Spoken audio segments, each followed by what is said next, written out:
Good morning again. Bird Festival Day 2. Morning session is almost at its end, and we are on the village trail, which came out as one of the best trails of this area.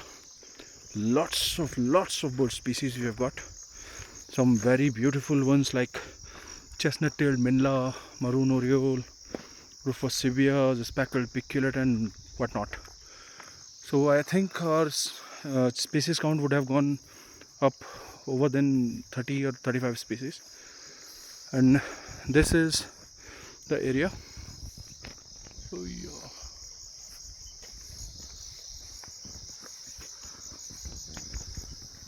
So we are going back to our starting point, and let's see what we'll find in the afternoon session.